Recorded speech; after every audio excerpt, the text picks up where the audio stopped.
பன்றி குட்டிகளுக்கு தாயாய் மாறி பாலூட்டிய சிவபெருமான் கதை தெரியுமா? ஒரு காலத்தில் மதுரை வைகைக்கரை குருவித்துறையில் வாழ்ந்த சுகலன் என்பவருக்கு 12 ஆண் பிள்ளைகள் இருந்தார்கள். சுகலனும் அவர் மனைவியும் திடீரென இறந்துவிட உணவிற்காக 12 ஆண் பிள்ளைகளும் வேடர்களோடு சேர்ந்து காட்டுக்கு சென்று வேட்டையாடி வந்தனர். ஒரு நாள் தேவ குருவான பிரகஸ்பதி அந்த காட்டில் தவத்தில் இருக்க அவர் யார் என தெரியாமல் இந்த 12 பேரும் அவர் தவத்திற்கு இடையூறு செய்ய கோபத்தில் தேவகுரு, நீங்கள் 12 பேரும் பன்றிகளாக பிறந்து தாய் தந்தையை இழந்து இதே காட்டில் உணவிற்காக அலைவீர்கள் என்று சபித்தார்.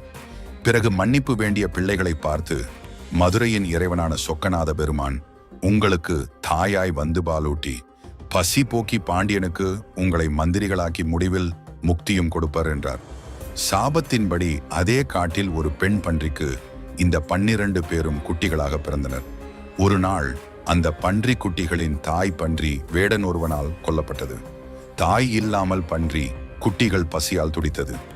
அந்த குட்டிகளின் பசி கண்ட சிவபெருமான் மனம் இறங்கி அவர் ஒரு பெண் பன்றி உருவம் எடுத்து பசியால் வாடிக்கொண்டிருந்த அந்த பன்றி குட்டிகளுக்கு தாயாக மாறி தன் திருமுலை பாலை குட்டிகளுக்கு கொடுத்து அவற்றின் பசியை தீர்த்தார்.